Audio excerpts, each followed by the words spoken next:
Royal marriages have always been at the center of public attention, but few couples have divided the world's opinions as sharply as Prince Harry and Meghan Markle. From a fairy tale wedding watched by millions, their story quickly spiraled into a series of scandals, shocking interviews, and irreparable rifts with the royal family.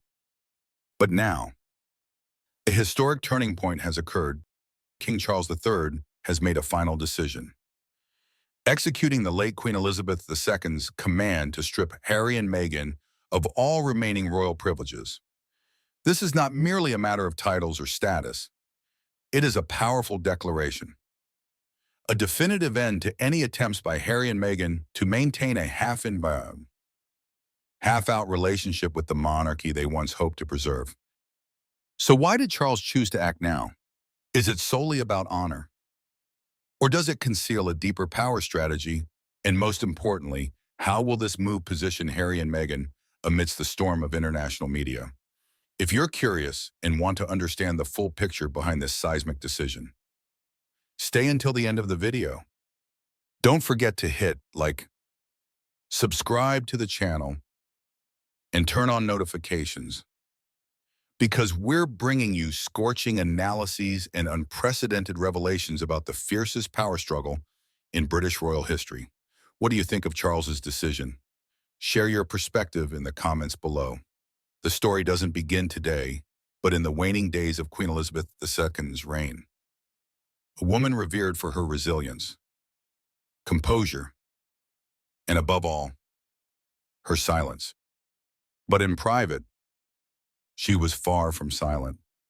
As her health weakened, so did her tolerance for chaos, scandal, and what she saw as betrayal from within her own bloodline.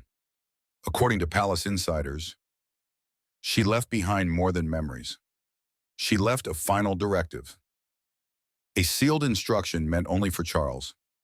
And that directive, hidden in a private letter, has now reshaped the lives of Prince Harry and Meghan Markle forever. But what did that letter contain? The story runs deeper than you might think.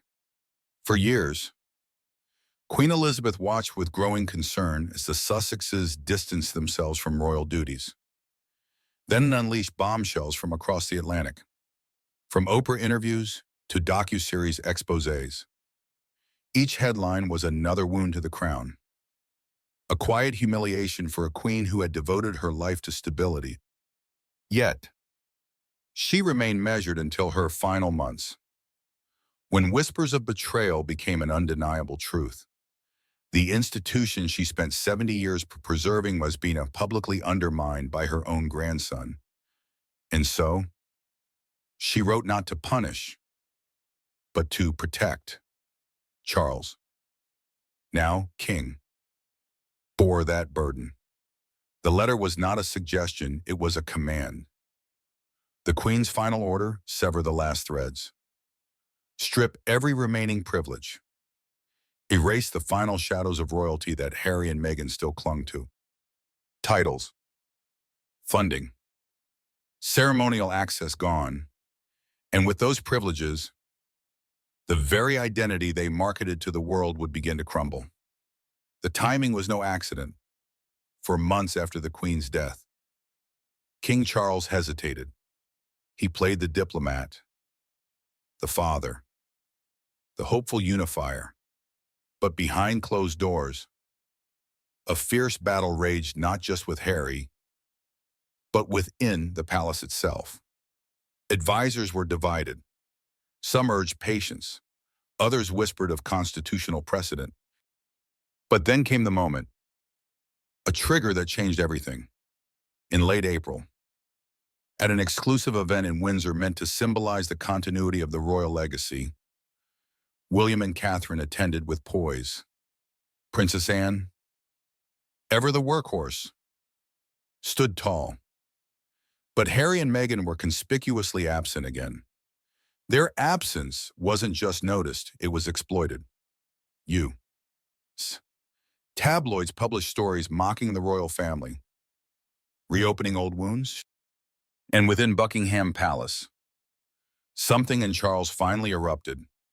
That evening, King Charles summoned a closed council. No leaks, no phones, just the innermost circle. What was said inside that gilded chamber remains unrecorded. But the outcome was unmistakable. The king rose from that table and declared that the Queen's final order would be executed immediately and in full. Within days, letters were dispatched, legal teams activated. Sources close to the palace described the movement swift, precise, and absolute. All remaining rights to royal representation, commercial association, and ceremonial access once granted to Harry and Meghan were officially terminated. Even the use of Sussex in promotional materials is now under review, subject to approval. For the couple, it was a crushing blow cloaked in constitutional formality. But let's pause here and ask, is this justice or vengeance? Could this have been prevented? Or is this the natural climax of a story always destined for collapse? To grasp the gravity, we must revisit a lesser-known moment, September 2022, just days after Queen Elizabeth's death. As the world mourned, a rare meeting took place behind Balmoral's closed doors. King Charles met privately with senior aides and two retired courtiers who had served Elizabeth for decades. According to sources, it was during this meeting that Charles first opened his mother's letter. The contents were read aloud. Witnesses say his face paled not from shock, but from sorrow. The letter, though brief, was precise. Preserve the crown. It reportedly read, not sentiment, not scandal, not shadows. That phrase, not shadows, is believed to be a veiled reference to Harry and Meghan. For Charles, the father, it was a dagger to the heart. For Charles, the monarch, it was a declaration of duty. Still, the king waited. He offered time, space. Some say he hoped for repentance. But what came instead were more headlines: Meghan's podcast, Harry's memoir, allegations of racism, neglect, manipulation. Each project was a spark. And eventually, the king had to act not as a father, but as a sovereign. The decision wasn't merely symbolic, it had teeth. Funding channels quietly sustained were shut down. Security arrangements were no longer reviewed. Diplomatic access revoked. Even minor privileges, like invitations to royal military events, ceased without notice. And just like that, the last formal bridges between the crown and the couple were burned. Yet, what made this move even more shocking wasn't its execution. It was who approved it. Princess Anne, Prince William, the Duke and Duchess of Edinburgh all reportedly backed the final severance. Even the Archbishop of Canterbury, Justin Welby, offered quiet affirmation, noting privately that the church had no objection to the crown's decision in this unprecedented but necessary matter. What about the public? The response was polarized. As expected, royalists cheered the decisiveness. Sussex supporters cried foul. But beneath the social media clamor, a deeper question emerged: what did Harry and Meghan expect would happen? After years of distancing themselves from duty, ceremony, and tradition, could they still anticipate privileges without paying the price? And most chillingly, was this truly King Charles's choice, or merely fate enacting its script? The truth is, this isn't a tale of sudden retribution. It's the slow unraveling of a bond that once symbolized hope for a modern monarchy. Now, it's a cautionary tale. With no clear villains, their heroes only legacy and loss. But we're just getting started. Shocking new details from the king's personal advisors reveal what was hidden in Queen Elizabeth's secret cautisle. Why Meghan's final reconciliation attempt failed behind closed doors in Los Angeles, and how this ultimate act of royal discipline could shape the future of William's reign. At the core of this royal drama lies a document few outside the palace have ever seen, yet its power echoes like thunder through the royal corridors: Queen Elizabeth's secret codicil. This wasn't part of her public will and was never meant for Parliament's eyes. It was a handwritten addendum, locked in the Queen's Windsor study, reportedly sealed with royal wax and delivered to Charles hours after her passing. Insiders claim the codicil was both haunting and resolute. It contained reflections on her decades of rule, confessions of private pain, and a final directive, a royal mother's parting wish to her son and heir. In that codicil, she addressed the instability caused by Harry and Meghan's choices, noting the growing commercialization of the Sussex brand and the repeated instances of personal grievances aired in global media rather than behind palace doors. Most striking was her assertion that no crown can stand when its branches deny the root. That poetic line was later cited in internal palace discussions, interpreted as her way of saying a monarchy cannot sustain members who publicly reject its foundations while privately exploiting its legacy. The Queen's words, filled with love but carved in resolve, haunted Charles. For months, he kept the codicil's contents private, confiding only in Camilla, in one trusted aide. But when Harry's memoir, Spare, hit shelves, exposing not just palace secrets but deeply personal family wounds, Charles realized the codicil could no longer gather dust. It had to be acted upon, not because he didn't love his son, but because the crown demanded it. The final blow came during Meghan's behind-the-scenes peace effort in Los Angeles, orchestrated not by Harry but reportedly by mutual acquaintances still hoping for reconciliation. Meghan proposed what some insiders called a hybrid royal model, allowing her and Harry to resume select ceremonial duties while continuing their commercial projects abroad. She argued it would boost global interest in the monarchy and serve the Commonwealth from afar. But when the idea reached King Charles, he reportedly replied with just 2 words: too late. Charles's refusal wasn't cold, it was calculated.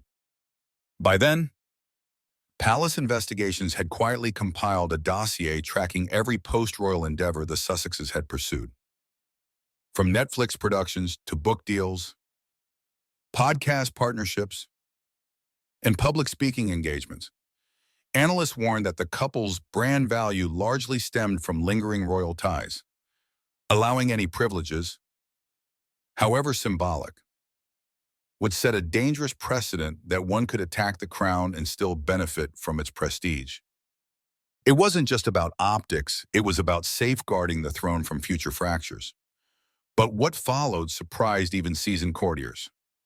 The king ordered that all remaining formal ties between the Sussexes and the monarchy be not just revoked, but documented in the Royal Gazette, making the decision historic and irreversible.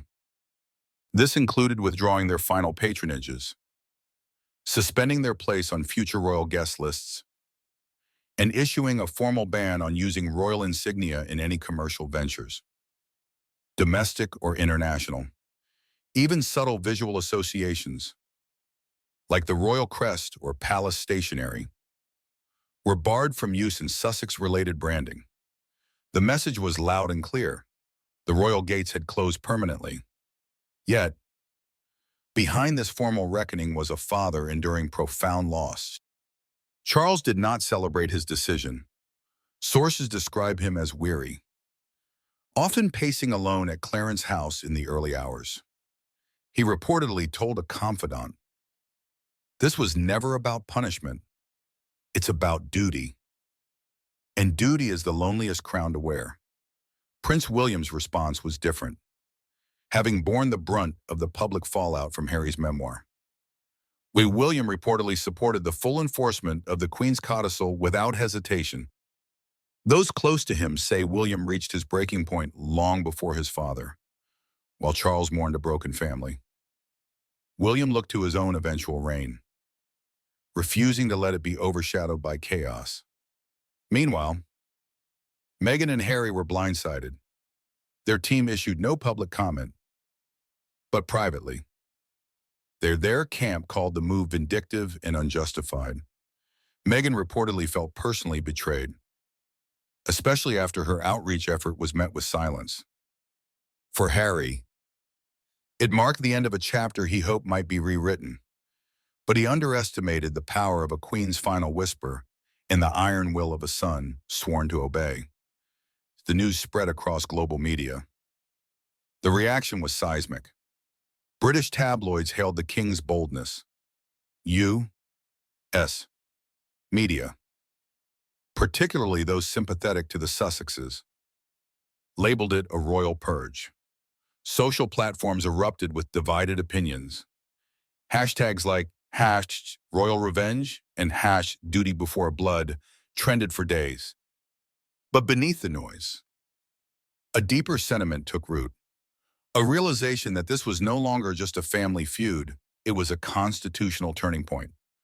What few realize is at this moment, this final severance sets a precedent future monarchs may be compelled to follow.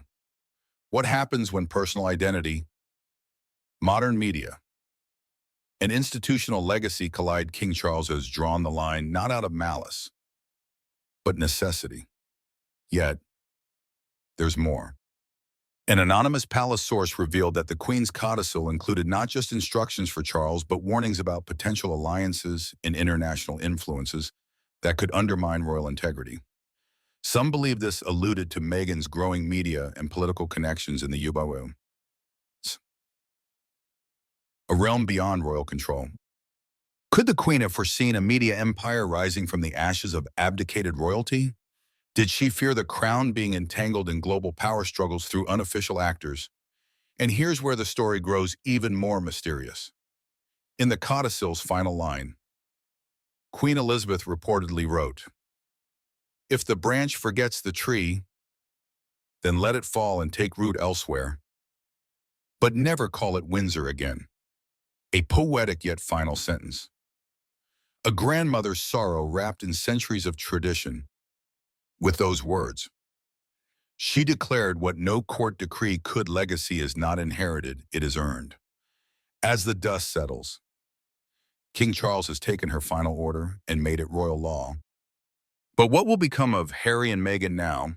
Can a couple so defined by royalty survive its absence? Will the public embrace them as independent figures or question the empire they tried to build in exile? Stay with us, for in the next chapter, we uncover the shocking fallout in Montecito, the legal consequences of the royal cutoff, and a secret archive of letters between Princess Diana and Queen Elizabeth that could change everything we thought we knew about the royal bloodline divide. While Charles acted decisively on his mother's command, across the ocean in Montecito's coastal hills, the silence was deafening. The Sussex estate, once alive with production meetings and podcast deals, turned into a crisis management war room. Meghan, known for her strategic instincts, reportedly called an emergency meeting of her legal team, advisors, and brand managers. Harry, more emotional, paced in disbelief. It wasn't just the announcement's shock, it was its public nature. Printing it in the Royal Gazette, the centuries-old register of royal decrees, was not just a rebuke, it was a banishment etched in history. Insider sources reveal Meghan's initial reaction was not fear, but fury. She believed a line had been crossed not just by the king, but by the entire institution. She allegedly told a close confidant, they never wanted peace. They wanted submission. Harry, torn between rage and sorrow, stayed silent for hours, gazing over the hills, caught between California's sun and the cold shadow of a country that no longer welcomed him. He had lost the last fragments of his former world. and perhaps now feared losing his father's love as well. But behind this visible emotional fallout was a deeper concern, legal and financial repercussions. Their multi-million-dollar media contracts, Netflix, Spotify, Penguin Random House were partly built on their royal mystique, with Buckingham Palace's decree severing all royal ties. Would their narrative retain its power?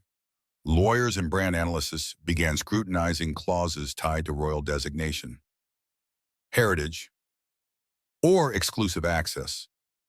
Would Netflix renew with two ex-royals cut off from their past?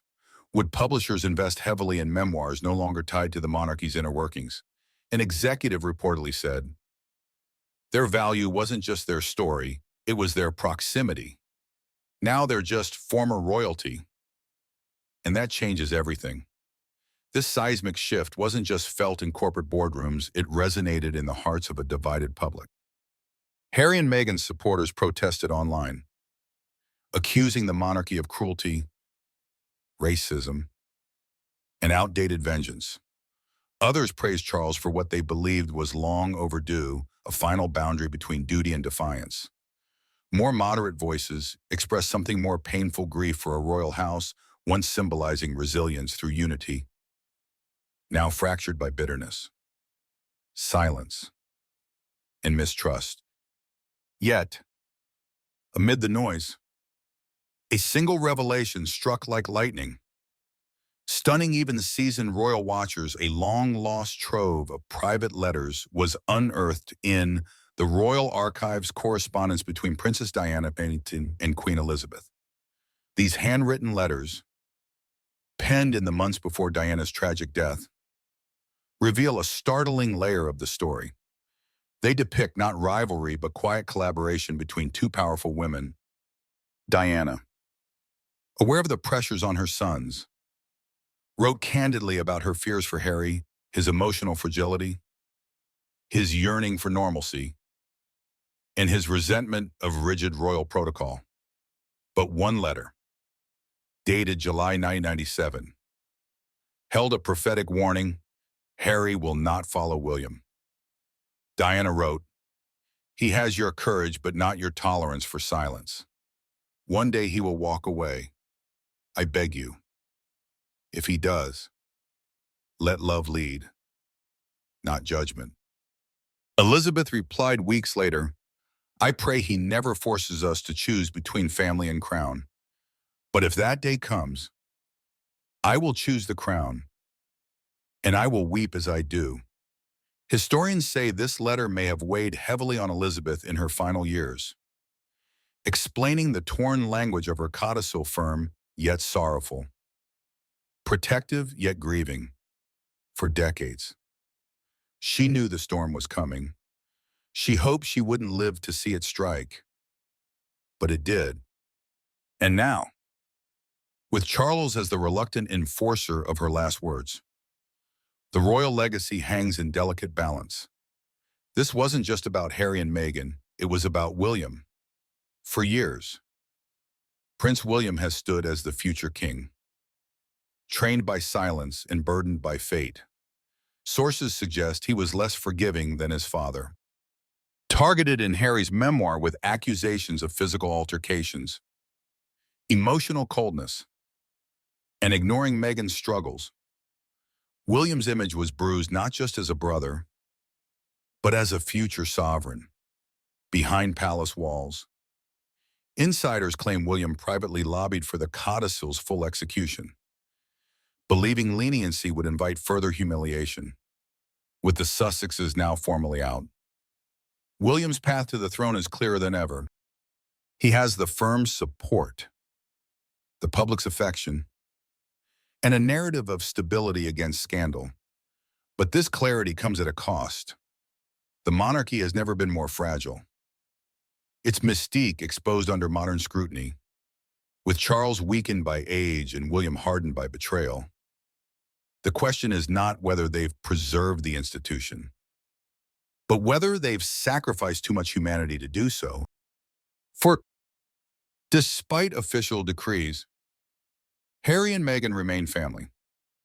Windsor blood, Diana's descendants. History shows blood never forgets. What if Harry retaliates? What if new revelations emerge? Sources near the Sussex camp hint at unreleased letters, recordings, and testimony perhaps held back for dignity, perhaps for strategy. If the monarchy keeps cutting, will Harry respond with fire? Can it survive another storm? The world watches. Love them or loathe them. One thing is certain, this chapter of royal history is not the end. It's the start of a reckoning that will echo across generations. As consequences rippled across the Atlantic, one figure emerged from the shadows, a former royal aide who served Elizabeth for over 3 decades. Now retired in the English countryside, known to insiders as the Keeper. She was the trusted courier of the Queen's private letters and among the last to see the sealed codicil before it reached Charles. 4 years. She remained silent, her loyalty unquestioned. But, witnessing what she called the public's misinterpretation of Her Majesty's final intentions, she spoke in a rare off-the-record talk with the royal biographer. The Keeper revealed a haunting detail. There was a second envelope attached to the codicil. It listed not punishments but reconciliatory wishes, outlining 3 scenarios for the Sussexes' return to the royal fold if they renounced commercial ventures, apologized formally, and served the Commonwealth humbly and silently. Elizabeth called it the restoration path, but Charles never shared this second envelope with the wider royal council. Why the Keeper said he believed the time for olive branches had passed. The path was obsolete. The bridge burned too fast. The wounds too deep. And the public focused on William's future. By withholding the envelope, Charles ensured the Queen's legacy was seen as decisive, not indecisive. Yet, a moral question lingers: did Charles truly honor her wishes, or only those serving the crown's survival? His choice reverberates globally. Royal families in the Netherlands and Sweden are reviewing protocols on honorary titles and family independence, citing the Windsor precedent as a model of resolute management. Commonwealth nations like Canada and Australia, while symbolically distancing from the crown, quietly praise Charles's firmness. But in Hollywood and California's elite circles, the mood is grim. Meghan's upcoming projects face setbacks, with sponsors wary of associating with a couple severed from the institution that made them icons. A media strategist put it bluntly: they sold a royal story, but the monarchy just ended it. Insiders say Meghan has pivoted to U.S. focused causes activism, politics, independent storytelling, but challenges mount. The romantic exile narrative is now seen by many as a failed rebellion, without royal ties. What remains are the Sussexes, a brand or a controversy? More ominously, London legal circles hint at a quiet review of royal trademark use in past Sussex ventures. A breach could spark a legal battle, draining resources and tarnishing credibility. The palace stays silent, its sharpest weapon. In the UK, attention returns to William and Catherine. Their grace amid chaos evokes Elizabeth's early reign. The younger royals bear the burden of continuity duty without scandal, elegance without spectacle. Many believe Charles's act aimed to clear the stage for the next generation before time runs out. But the royal family is forever changed. No matter how many titles are revoked, the image of 2 brothers, once united behind their mother's coffin, now torn by history, endures. The world saw them as the future. Now one remains, the other exiled. What they shared is fractured, beyond any decree's repair. Where do we go from here? Will Harry return not as a prince, but a son? Will Meghan find her place in a world no longer charmed by crowns? Will William rule hardened by betrayal, or softened by a mother's plea for compassion, the future holds only possibilities. No answers. Perhaps this was the Queen's greatest fear in her final days, not scandal, but uncertainty, an unmoored monarchy, an unraveling family. A world changing too fast for Windsor's ancient walls to contain.